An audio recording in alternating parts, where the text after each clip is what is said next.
Et à tout le monde, et j'espère que vous allez bien, j'espère que vous avez la pêche, j'espère que vous êtes au taquet et j'espère que vous avez la banane. Et si c'est pas le cas, et bien peut-être que cette vidéo est faite pour vous. Aujourd'hui, on va répondre à la question, à une grande question qui m'est souvent posée et qui, du coup, a raison. C'est comment savoir si j'ai de la magie noire sur moi.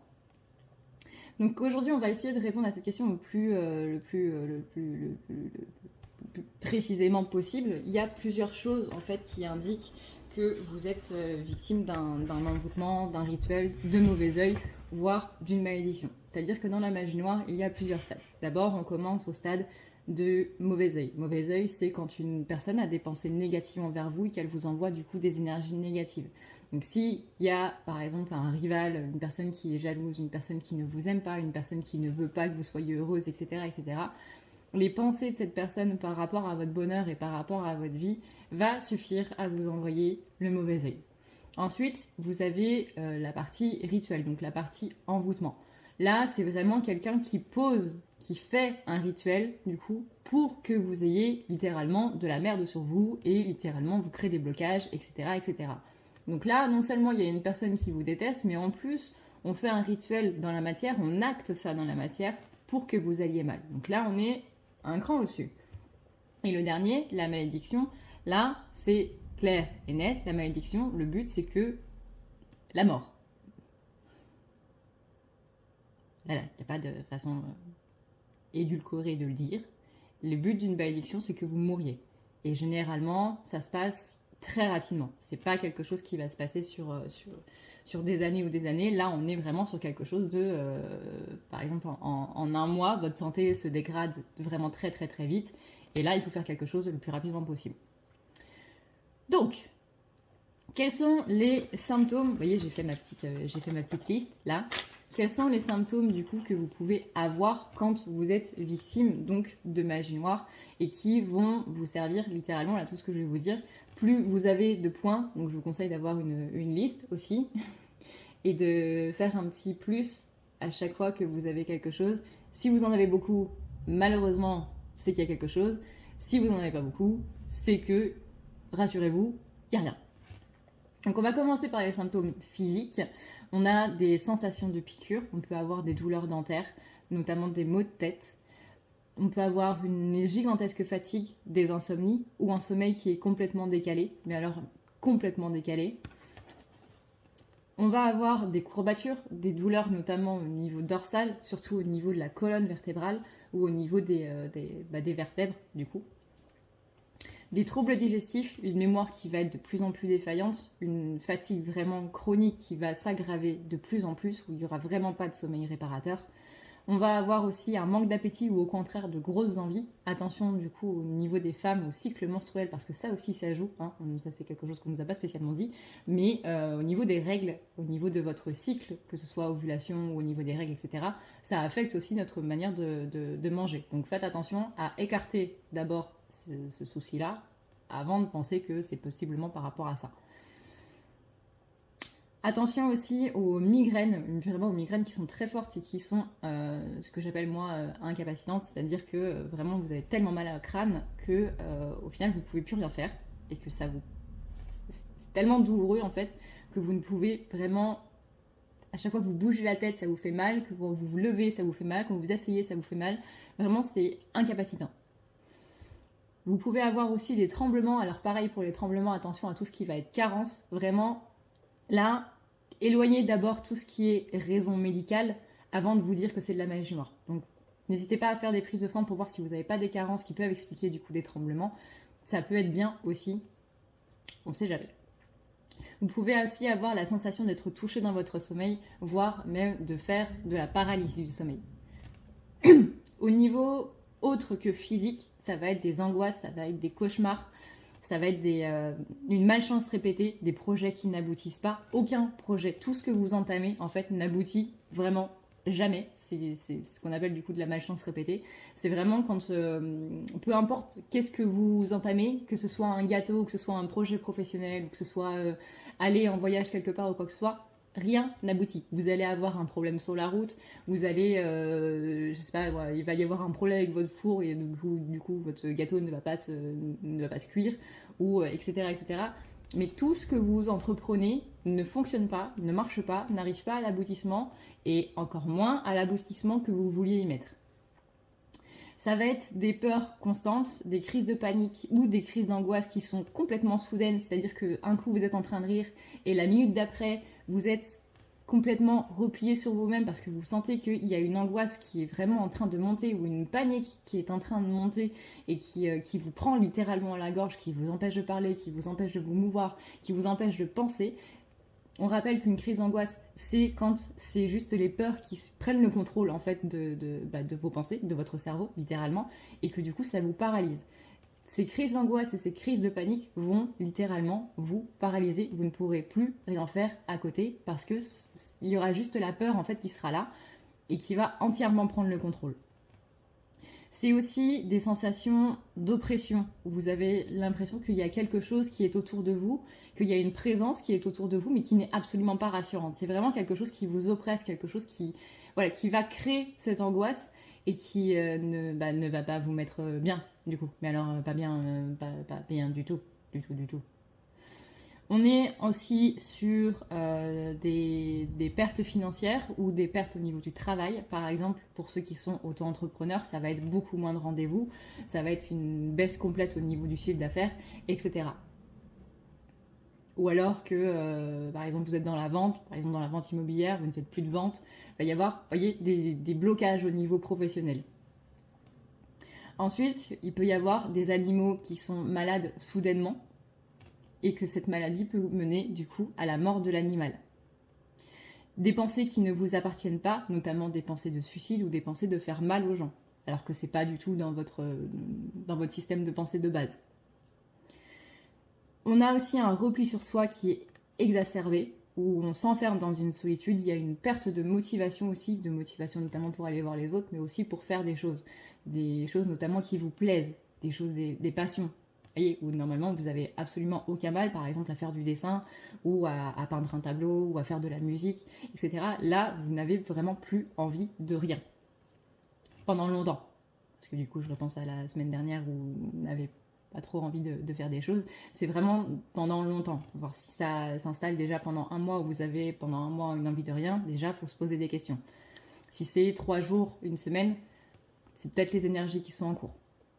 Il y a aussi une perte de libido et de la nervosité, voire de l'agressivité. On se sent beaucoup plus irritable, on fonctionne aussi beaucoup plus en impulsion, on est beaucoup moins dans la réflexion. C'est vraiment les choses qui se passent, non pas sur l'instant, mais vraiment on se sent poussé à faire quelque chose alors que ça vient pas de nous en fait. Vous avez vraiment le sentiment que c'est comme s'il y avait quelqu'un d'autre qui prenait un petit peu le contrôle, que ce soit de vos pensées, que ce soit de vos actes, que ce soit de vos mots, peu importe, mais c'est comme si tout autour se mettait en place pour que les choses se passent mal. Par exemple, on va avoir une pensée vraiment, j'ai envie de faire du mal à cette personne-là, ou je vais dire du mal de cette personne-là, ou quoi que ce soit. Vous voyez, c'est vraiment des choses qui ne vous ressemblent absolument pas de manière générale. Vous avez aussi la magie noire, par exemple, ou les entités et autres qui peuvent s'installer dans votre maison. Donc ça, il y a la magie noire du coup qui va être sur vous. Donc ça, c'est ce qu'on vient de voir. Mais il y a aussi les choses qui sont au niveau de votre maison. Et ça, ce sont deux choses qui sont différentes. Quand on a de la magie noire sur soi, c'est pas obligé qu'il y ait de la magie noire dans la maison. Et quand on a de la magie noire dans la maison, c'est pas obligé qu'il y ait de la magie noire sur soi. Donc au niveau de la maison, ça va être des problèmes électriques divers, ça va être des choses qui disparaissent, ça va être aussi des accidents domestiques à répétition. Les accidents domestiques à répétition, ça peut aussi être sur vous. Ça rentre dans les deux, en fait. En ce qui concerne la maison proprement parlée, vous avez aussi les invasions d'insectes ou de nuisibles qui sont soudains. C'est-à-dire que si vous habitez à la campagne, le fait d'avoir des mouches, etc., c'est normal.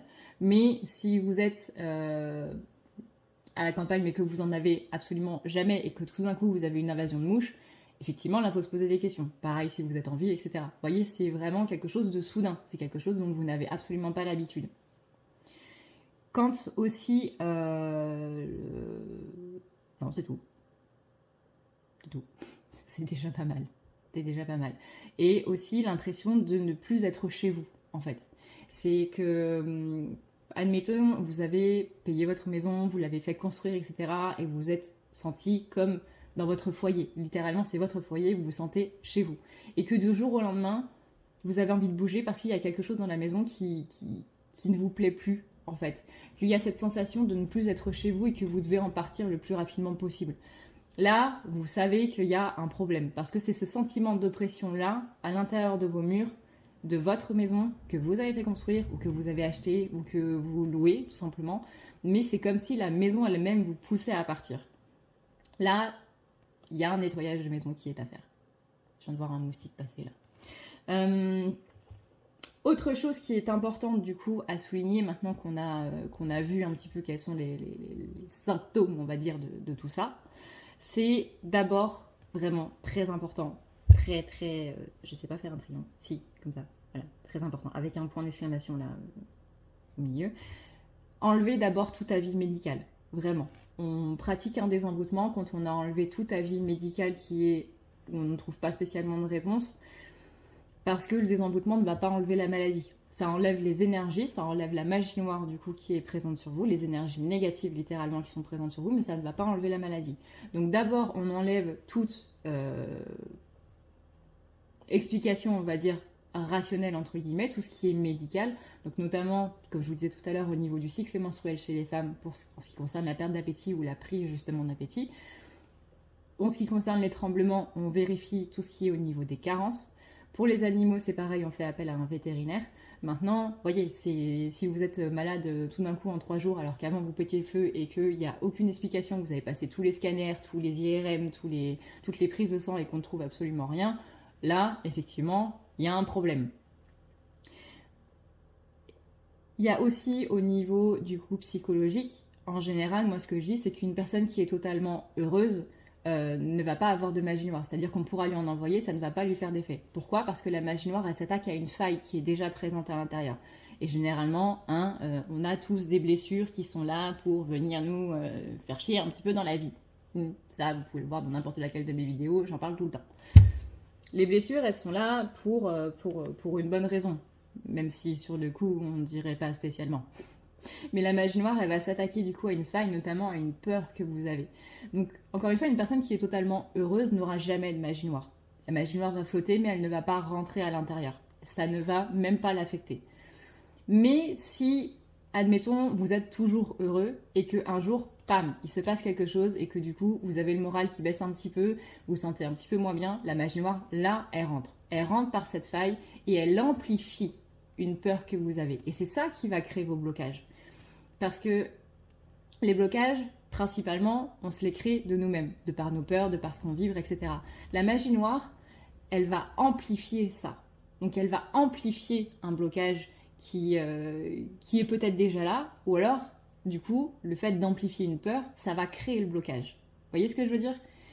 Donc, il y a aussi tout ce qui est au niveau psychologique qui est à voir, d'où l'importance du coup de régler ses blessures. Maintenant, comment faire pour se protéger de la magie noire ? Alors, vous pouvez entendre parler de pierre, vous pouvez entendre parler de sel, vous pouvez entendre parler de sauge, de machin, de ci, de ça. J'ai tout testé. J'ai absolument tout testé. Et malheureusement, je sais que quand une personne a envie de vous envoyer de la magie noire, elle vous envoie de la magie noire, peu importe si vous avez des protections ou pas. C'est-à-dire qu'il y a, par rapport à ce que je viens de vous dire, du coup, le fait de tout le temps être heureux et il y a un moment où on est un petit peu moins bien, etc. Si ça veut rentrer, ça va rentrer. Maintenant, il faut l'enlever. Si là, dans toute la vidéo, vous vous dites putain, mais t'as décrit toute ma vie, t'as décrit ce que je suis en train de vivre en ce moment, il faut l'enlever. Donc moi, du coup, je vous propose un désenvoûtement que je vous mets directement en barre d'infos. Je vous propose aussi de nettoyer votre maison. Pareil, c'est en barre d'infos. Mais surtout, évitez de le faire seul. Pourquoi ? Non pas parce que c'est comment dire ? Ça peut être dangereux, en fait. C'est-à-dire que la sauge, le sel, etc., ça va plus exciter la chose que vous avez sur vous, suivant ce que vous avez sur vous. C'est-à-dire que si c'est minime, effectivement, le sel et la sauge, ça peut l'enlever.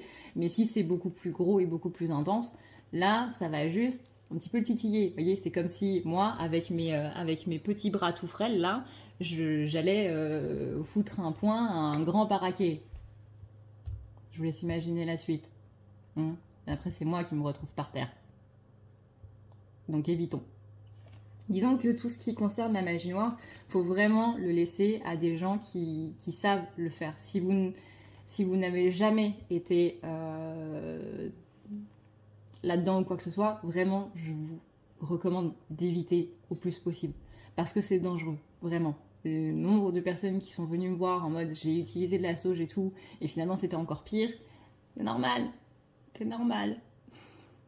On lit de tout sur internet malheureusement, et aussi des conseils qui sont pas spécialement bons à prendre. Ça, malheureusement, ça existe. La sauge et le sel, encore une fois, c'est fait pour les petits trucs. Et ça va permettre de pouvoir un petit peu virer les énergies négatives. Mais la magie noire, qui est beaucoup plus gros que de simples énergies négatives, ça va pas avoir l'effet escompté du tout. Donc faites appel à un professionnel, que ce soit moi ou que ce soit dans votre région ou que ce soit à côté de chez vous, par exemple, notamment si vous préférez le faire en présentiel, ce qui est totalement normal. Mais vraiment, faites attention à ça. Faites très très très attention à ça. Maintenant, on n'est pas tous faits pour déceler la magie noire. Moi, c'est ma mission de vie. Je suis là pour... je suis incarnée, en gros, ma mission de vie, ma mission d'âme, c'est d'enlever les énergies négatives. C'est pas de faire des tirages, c'est pas enfin, si, on a un sens de guider les gens, mais c'est surtout d'enlever les énergies négatives. Donc, laissez les choses à... Je sais pour qui c'est ça. Je sais pas si c'est bien dit comme ça. C'est sûrement mal dit comme ça. C'est sûrement très très mal dit comme ça. Mais j'entends beaucoup de médiums ou autres qui disent je peux déceler la magie noire et je peux l'enlever.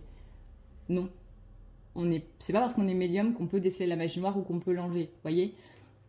Il y a des gens qui sont axés du coup sur la voyance, il y a des gens qui sont axés sur le magnétisme, il y a des gens qui sont axés sur autre chose. C'est comme en médecine. Vous avez le médecin généraliste, vous avez le dentiste, vous avez le podologue, vous avez le chirurgien, vous avez le chirurgien qui va s'occuper de la tête, neurologue, je crois que c'est comme ça. Vous avez celui qui va s'occuper de l'anesthésie, etc., etc. Et l'un ne va pas faire le travail de l'autre. Vous voyez ?